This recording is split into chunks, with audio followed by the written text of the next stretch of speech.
Eu queria passar a palavra, o Alexandre, por favor, pode subir lá na tribuna, falar para depois, tem mais alguém, outras pessoas inscritas, para a gente depois fazer uma rodada final, para poderem responder a tudo isso e a gente tentar sair daqui com alguma coisa palpável.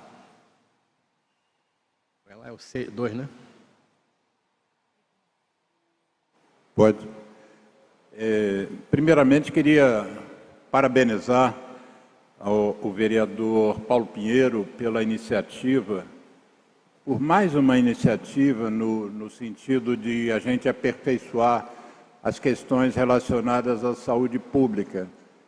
A trajetória sua, Paulo, me provoca muita admiração e eu acho que a gente precisaria, inclusive, ter mais parlamentares dedicados à causa da saúde pública como você tão bem exerce e há tanto tempo. A tuberculose, para mim, é um agravo muito caro. Eu comecei minha vida profissional no Hospital de Curicica, hospital chamado Municipal Rafael de Paula Souza. Originalmente era um hospital do Ministério da Saúde, porque no final da década de 40 descobriu-se uma primeira medicação, a streptomicina, e a partir dali outras medicações se juntaram a elas, e então prescindia-se de continuar encaminhando pacientes para as serras. Podia-se trazer os pacientes para o plano, para a Baixada, e ainda isolando o paciente e a unidade. Então, Curicica foi uma das primeiras unidades do Brasil a tratar a tuberculose fora das serras. E era na Baixada de Jacarepaguá, que era chamado. Isso foi em 1952. Ou seja, há quase 70 anos foi criado um hospital para abrigar pacientes de tuberculose. Voltando um pouco mais na história, em 1882, quem for bom de cálculo aí podia me ajudar dizendo quantos anos tem isso, o alemão, justamente no dia 24 de março, um dia como hoje, esse alemão anunciou à comunidade científica que havia descoberto a causa de uma doença que não se entendia bem o que era, diziam até que emanava de pântanos, né, de vapor dos pântanos. E esse alemão, Robert Koch, um gênio, em 1882 comunicou isso à Sociedade Médica Mundial. Em 1905, esse pesquisador alemão ganhou um prêmio Nobel de Medicina por ter feito essa descoberta. Ele faleceu em 1910, 5 anos depois do Nobel. Então, nós estamos nos referindo a uma doença que foi descoberta no século XIX. Em meados de 40 do século XX, um pesquisador de nome Selman Waksman, que nasceu na Ucrânia, curiosamente, hoje a gente está preocupada com ela, mas em 42, esse pesquisador, que depois se naturalizou americano, então ele é ucraniano-americano, revelou ao mundo a descoberta da primeira droga a combater a tuberculose.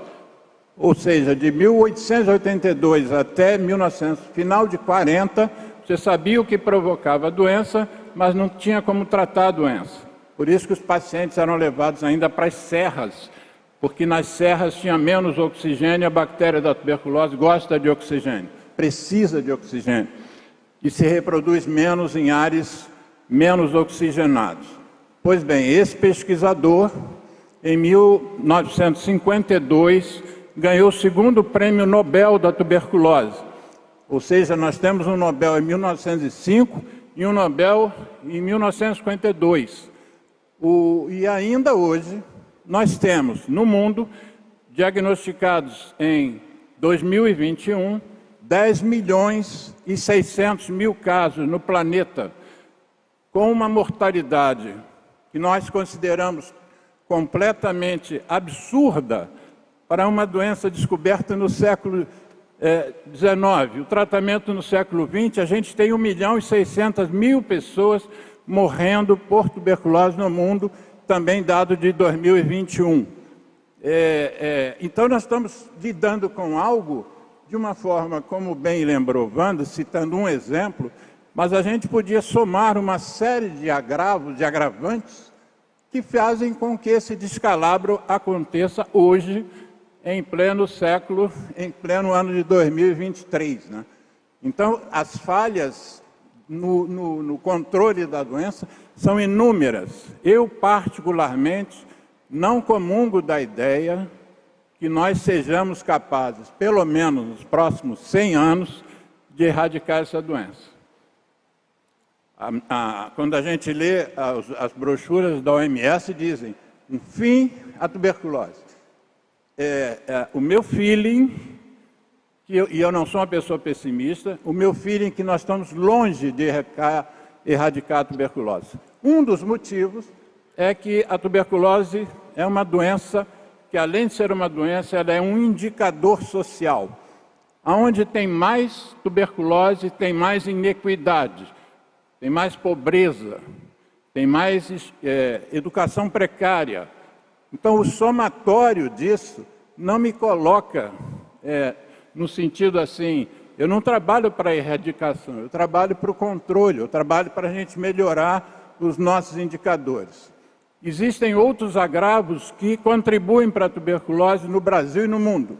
Eu vou citar dois: tabagismo e diabetes. Nós temos no Brasil ainda 20 milhões de fumantes, o que equivale a 7 vezes a população do Uruguai, a 2 vezes a população de Portugal.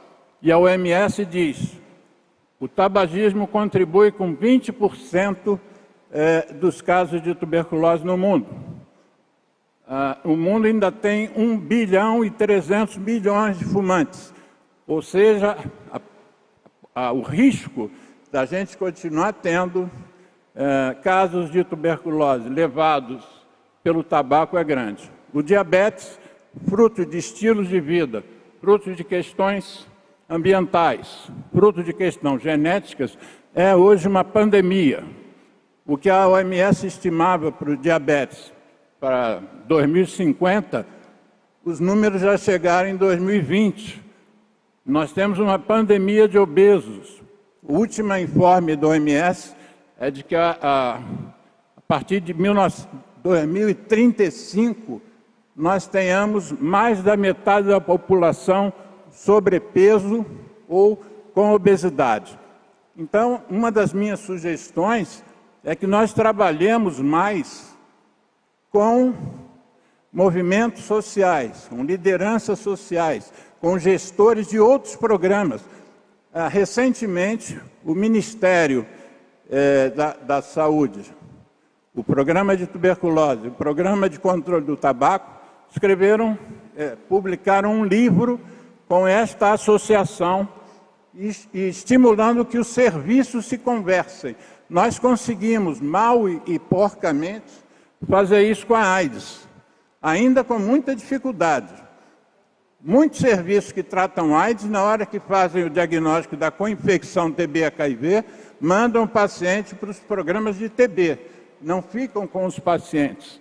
Então, eu acho que nós temos muito a caminhar e Roberto me pediu para fazer uma lembrança que o setor educação na formação de profissionais de saúde, que eu digo, precisa trabalhar na formação dos seus futuros profissionais, que a tuberculose, como diz o Basília, é uma doença antiga, mas não é passado.